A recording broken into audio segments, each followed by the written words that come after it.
Pandemi yang telah berlangsung lebih dari 8 bulan mengakibatkan terjadinya banyak hal. Rumah sakit yang penuh, perkantoran, sekolah, dan berbagai instansi yang terpaksa tutup dan melakukan semua kegiatannya dari rumah. Mereka yang dulu lebih banyak menghabiskan waktu di luar, terpaksa harus melakukan semuanya dari rumah.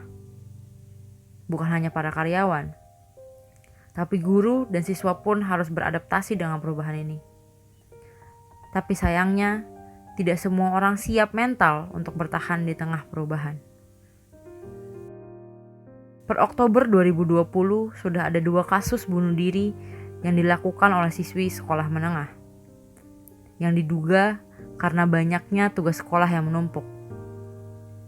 Banyak pihak pun menuntut pihak Kementerian Pendidikan dan juga sekolah atau instansi lain untuk merubah sistem belajar mengajar mereka. Sekolah dan guru seolah disalahkan atas kematian siswa mereka. Tapi, apakah benar sekolah daring ini lebih berbahaya untuk kesehatan mental para siswa? Ataukah ada faktor lain yang mendorong seorang anak untuk mengakhiri hidupnya? Temukan jawabannya di penelusuran saya hari ini. Narasumber pertama kita adalah Felicia. Felicia adalah seorang siswi dari salah satu sekolah swasta di Jakarta. Buat kabar awal-awalnya sih masih fine-fine aja, jadi nggak terlalu dibawa pikir banget, kayak masih ya santuy lah, let it flow gitu, ikutin aja. Tapi pas udah di pertengahan itu mulai rada-rada stres, soalnya karena tugas sekolah kan kayak mulai numpuk karena kita bentukannya online, jadi kayak lebih fleksibel aturannya, tapi malahan kayak tambah beban gitu. Tapi masih bisa dikontrol lah stresannya itu sama tugas-tugasnya itu. Untuk sekarang juga udah mendingan sih. Yang bikin picu ya sih yang kayak males nih itu. Soalnya kalau di sekolah kita lebih ditekan buat lebih put effort more gitu dari biasanya. Terus tapi karena kita sikonnya di rumah begini, jadi kayak barrier antara untuk tempat istirahat sama tempat untuk kayak kerja itu kayak tipis banget. Jadi kayak saking karena kita kondisinya di rumah, kita jadi lupa kalau misalnya kita sebenarnya lagi kerja gitu. Malasnya juga, terus ditambah yang kayak bentukannya online tadi, karena aturannya bentuknya fleksibel, jadi orang kayak menaruh ekspektasi tinggi, jam segini harusnya selesai gitu. Kalau tertekan sih pasti ada lah ya, apalagi kalau bentukannya ya tadi yang tiba-tiba tuh kayak dikasih tumpukan full barang gitu, kayak tugas mesti selesai gitu. Ditambah kadang-kadang di rumah kan bentukannya ya tempatnya berisik, gak terlalu kondusif sama tempat di sekolah. Sih kayak pengen mencapai ekspektasi di sekolah gitu kayak susah gitu. Apalagi kan saya ada target sendiri, nilai masih sekian gitu. Semester ini masih rata-rata sekian. Kalau bentukannya kayak gini kayak nggak yakin gitu. Jadi tekanannya di situ. Untuk menurut aku yang justru yang kayak gini bisa jadi kayak pusat tekanan gitu. Karena tadi mungkin dari murid-murid itu banyak yang kayak ekspektasi ataupun kayak target yang mereka mau capai. Apalagi kan bentukan kita SMA, kita pengen banget masuk PTN lah atau masuk kuliah dapat yang bagus gitu kan. Ditambah kalau misalkan kita mau berusaha di rumah tapi justru suasana di rumah itu nggak mendukung. Kalau udah mulai tertekan, aku lebih istirahatin diri gitu, kayak lebih kalau memang capek gitu ya saya beneran istirahat gitu. Mau dibilang orang males ya biarin aja, kan saya yang rasain gitu kalau saya emang yang lagi capek. Kalau misalkan dipaksa juga intinya juga nihil gitu. Narasumber kedua kita adalah Miss Linda. Miss Linda berprofesi sebagai pengajar di salah satu sekolah swasta di Jakarta. Ditanyain kabarnya kayak gimana, mau bilang baik-baik aja kok bohong, tapi bilang nggak baik, baik juga. Jadi sosok lah. Ada beberapa yang menguntungkan, ada beberapa yang merugikan pastinya. Perubahan terbesar pasti di apa ya, Gap? Kalau untuk mental dari kita per individu pasti berubah, emosional juga pasti iya. Untuk peraturan sekolahnya juga iya pastinya ya kan. Kita diharuskan untuk yuk nak tolong dong buka kameranya gitu, tapi kan kita nggak bisa maksa anak-anak kan sebenarnya, apalagi banyak banget dalih nih saya pakai kuota nih nggak bisa nih dan segala macam. Ya udah kita mau apa gitu, itu sebenarnya mental breakdown kita sebagai seorang pendidik sebenarnya gitu. Gini Gap, kalau misalkan siswa itu tertekan atau tidak, kita tidak bisa memungkiri bahwa setiap dari kita pasti tertekan dengan kondisi yang sekarang gitu. Untuk sekolah dan daring, aku rasa pasti mereka juga tertekan gitu kan.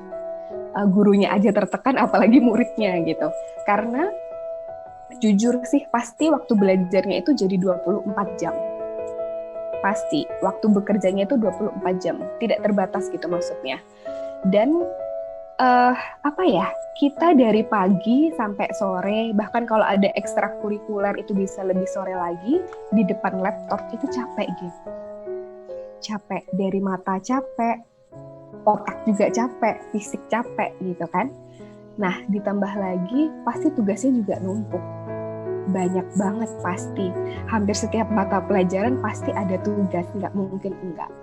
Nah, di situ mungkin beban anak udah makin numpuk nih, ya kan? Cuman anak ini nggak ngerti harus gimana. Mau ngerjain juga kok banyak banget, nggak sanggup selesai dalam satu hari. Di sini aku meyakini bahwa sebenarnya peran orang tua itu sangat penting dalam hubungan keluarga gitu ya kan. Nah, masalahnya adalah di sini orang tuanya juga bekerja atau enggak gitu. Nah, mungkin anak ini kurang wadah untuk curah pendapat dengan orang lain gitu, Gap. Makanya ketika kita banyak pikiran, ketika kita nggak ngerti harus ngapain, kan banyak opini-opini masuk yang dari dalam diri kita dan itu menjadi sebuah pembenaran gitu kan, Gap.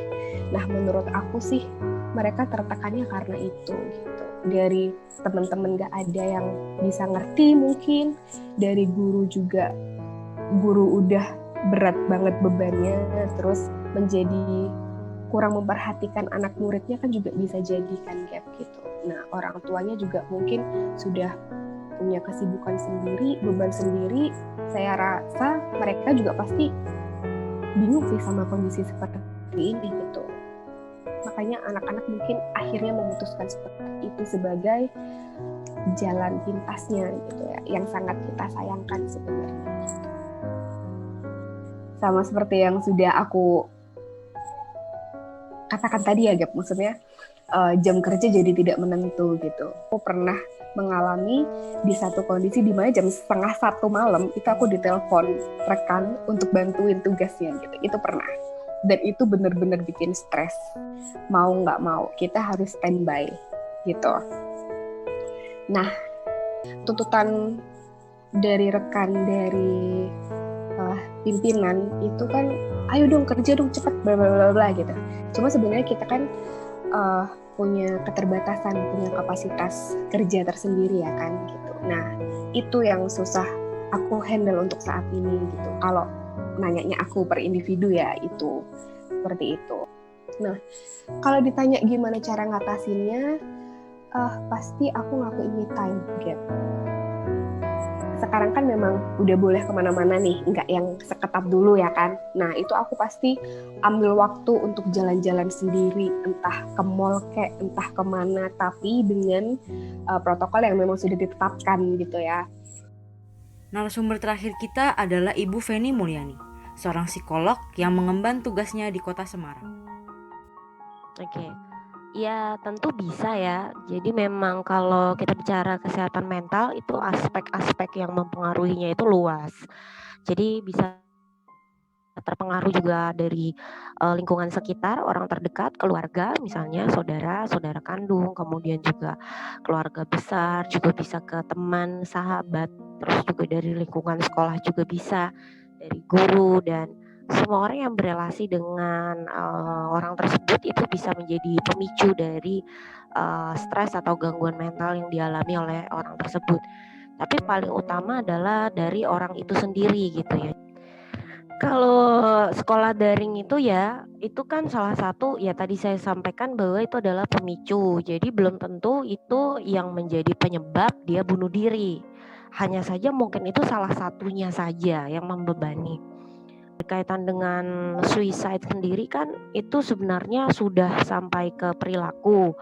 Sebelum menjadi perilaku kan diolah dulu di dalam pikiran dan perasaannya dia. Makanya di dalam depresi itu, kalau depresi ada tiga tahapan, itu adalah depresi ringan, depresi sedang, depresi berat.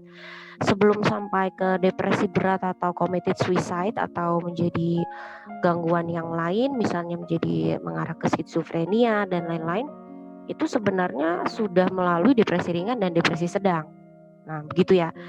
Nah, kalau misalnya dibilang bahwa sekolah daring ini menjadi pemicu utama karena triggernya tekanan yang besar, tugas yang banyak, itu juga tidak bisa disampaikan seperti itu. Jadi perlu ada penelitian lebih lanjut.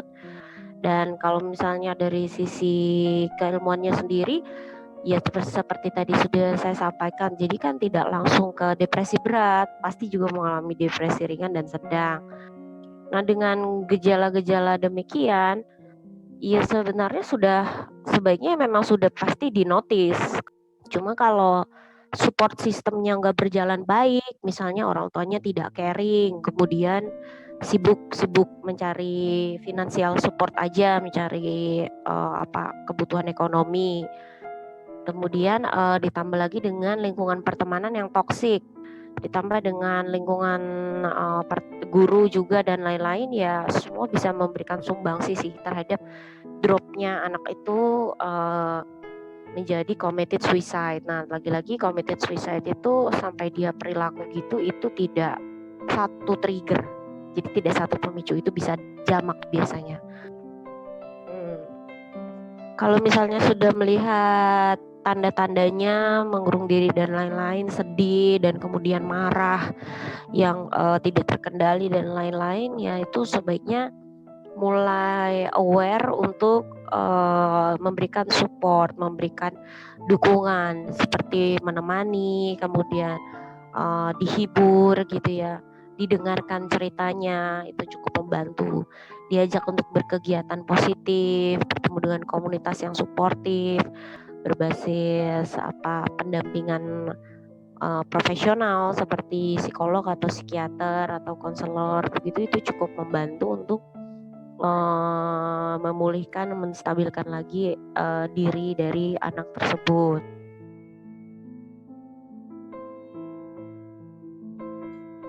Kalau misalkan teman-teman nih capek nih, ataupun misal kayak teman-teman rasa tertekan, it's okay to rest for a while gitu. Pasti kita akan keluar dari situasi ini ketika Tuhan memang sudah berkehendak gitu kan. Perlu untuk membiasakan terjadinya komunikasi. Kalau di dalam keluarga ya, ke dalam keluarga perlu untuk membiasakan terjadinya komunikasi. Cari solusinya pelan-pelan dan pasti bisa kok. Percaya aja dengan apa yang kita dapat sekarang, kita yakini, kita jalani, kita nikmati, kita syukuri. Lebih banyak empati dengan orang lain, berikan support pada orang lain. Support yang kita berikan itu kan kita nggak tahu apakah itu akan menolong nyawa seseorang atau enggak ya. Dan pastinya juga tetap percaya sama Tuhan, pasti bisa lewatin semua ini. Itu aja sih. Dari percakapan saya dengan para narasumber, bisa disimpulkan bahwa baik dan buruknya kesehatan mental seseorang dapat dipengaruhi oleh banyak hal. Misalnya sekolah dan pekerjaan, keluarga dan lingkungan, dan bahkan dirinya sendiri. Jika kita hubungkan dengan kasus bunuh diri yang muncul, kita bisa menyimpulkan bahwa sekolah daring dan banyaknya tugas bukanlah satu-satunya yang menjadi pemicu seorang siswi nekat mengakhiri hidupnya. Bisa jadi alasannya adalah kesulitan dan tekanan dari lingkungan yang telah dialaminya bertahun-tahun. Dari sini kita tahu bahwa tidak ada sesuatu yang instan di dunia ini. Begitupun dengan keputusasaan yang berujung kematian. Maka dari itu, penting untuk kita ingat. Always be kind to everybody, for you never know what kind of battle that they're fighting.